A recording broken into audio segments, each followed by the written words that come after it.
Zee 24 तास एक पाऊल पुढे। कर्नाटकमध्ये सुरू असलेलं राजकीय नाट्य याविषयी आपण चर्चा करतो आहोत आणि या अनुषंगाने संपूर्ण राजकारण स्थानिक विरुद्ध राष्ट्रीय आणि स्थानिक पातळीवरचा वाढता प्रभाव या अनुषंगाने सुरू आहे का याविषयी आपण बोलतो आहोत। याच विषयी आम्ही एक रोखठोक प्रश्न विचारलेला होता। आपण बघूया हा प्रश्न काय होता। येडियुरप्पांचा हट्ट भाजपनी पुरवावा का असा आमचा प्रश्न होता आणि याविषयी 11% लोक म्हणतायत की होय पुरवावा, तर 83% लोक नाही म्हणतायत, 6% लोक तटस्थ आहेत। अनंतजी, हा जो मूळ प्रश्न होता जो ब्रेकवर जाण्यापूर्वी जिथे आपण चर्चा येऊन ठेपलेली होती, कॅडर बेस नेते आणि व्हाईट कॉलर नेते ही जी दरी अस्पष्ट होती ती आता अधिक स्पष्ट होऊ लागल्याची ही लक्षणं आहेत का?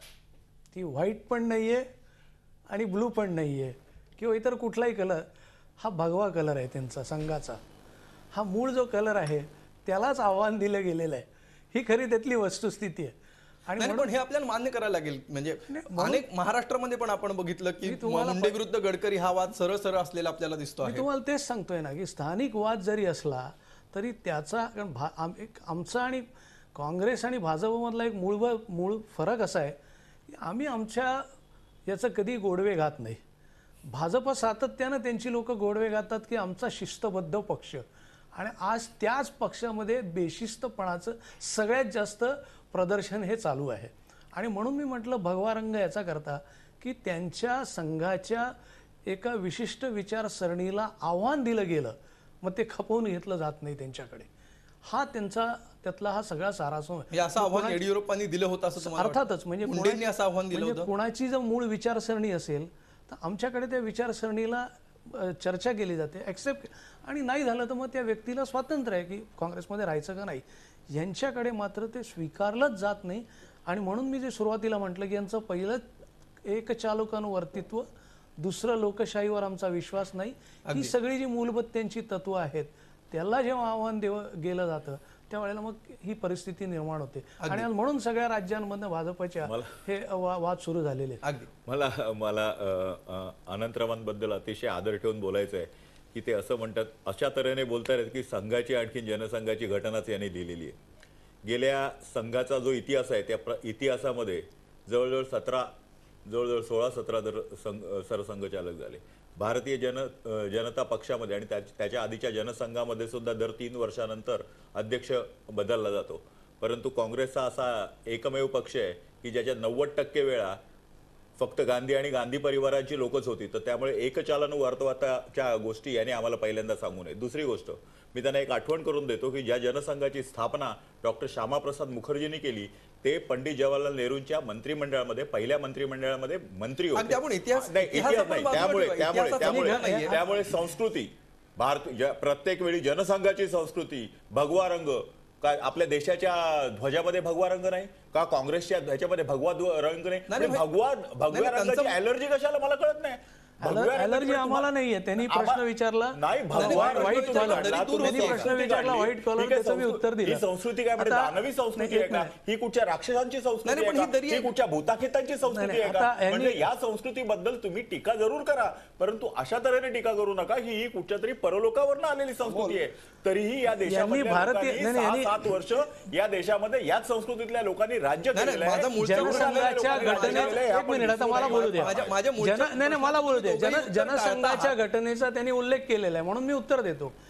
1952 आणि 1998चा तत्कालीन जनसंघाचा आपण जाहीरनामा बघा। माझं आव्हान आहे, आपण जाहीरनामा बघा 52 आणि 98चा।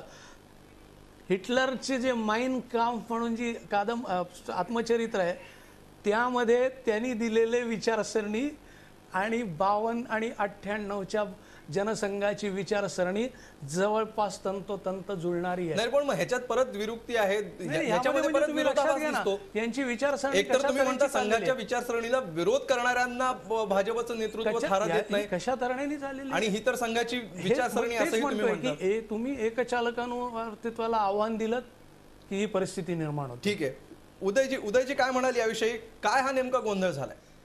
मला असं वाटतं की येडियुरप्पांनी भारतीय जनता पक्षातल्या केंद्रीय नेतृत्वाला एक प्रकारे आव्हान दिलेलं आहे, न की राष्ट्रीय स्वयंसेवक संघाच्या दबावाला आव्हान दिलेलं नाही आहे। त्यामुळे मूलभूत फरक आपण लक्षात घेतला पाहिजे की भारतीय जनता पक्षाला त्यांच्या केंद्रीय नेतृत्वाचे आणि 2014 सालच्या पंतप्रधान पदाच्या उमेदवाराचे संकेत स्पष्टपणे खालच्या केडरपर्यंत द्यावे लागतील, तरच प्रादेशिक अस्मिता असलेले आणि राष्ट्रीय महत्वाकांक्षा असलेले, उपद्रव मूल्य असलेले आणि त्याहीपेक्षा पक्षासाठी उपयुक्तता असलेले असे अनेक येदियुरप्पा त्यांना जागोजागी दिसतील, ही वस्तुस्थिती आहे. अगदी अवधूतजी काय म्हणाल? आणि 2014च्या आधी 2013 मध्ये कर्नाटक विधानसभेच्या निवडणूक आहे. पहिली गोष्ट म्हणजे जे काही पक्षामध्ये चाललंय तर हा पक्षातला अंतर्गत बाब आहे. हे काय कुठं सरकार कोसळत आहे कर्नाटकामधलं, त्यामुळे अख्खा देश ढवळून निघालेला आहे नाही, किंवा केंद्रामध्ये असं काही नाहीये. आणि दुसरी गोष्ट म्हणजे भारतीय जनता पक्षाचे केंद्रीय नेतृत्व अशा प्रकारे जे काही थोडेसे वाद उत्पन्न होतात त्यात ते हँडल करण्यासाठी सक्षम आहे. आणि ते वसुंधरा राजेबद्दल एवढं गंभीर संकट नाही असं तुम्ही म्हणताय. गंभीर संकट आहे, सरकार अजिबात नाहीये. कोसळू मला असं शकतं. वाटतच जर नाही. 63 आमदार 62 आमदार घेऊन ते म्हणणार आहे, ते काँग्रेसमध्ये सगळे गेले, भारतीय जनता पक्षाचे आमदार आहेत, भारतीय जनता पक्षाच्या तिकिटावर आणि कमळाच्या या निशाणीवर निवडून सगळ्यांनी आलेले सगळ्यांनी आहेत. सपोर्ट केलेला आहे येडियुरप्पांना. मी तेच पाठिंबा म्हणतोय, दिलाय. पण येडियुरप्पांचाच सपोर्ट राष्ट्रीय नेतृत्वाला आहे.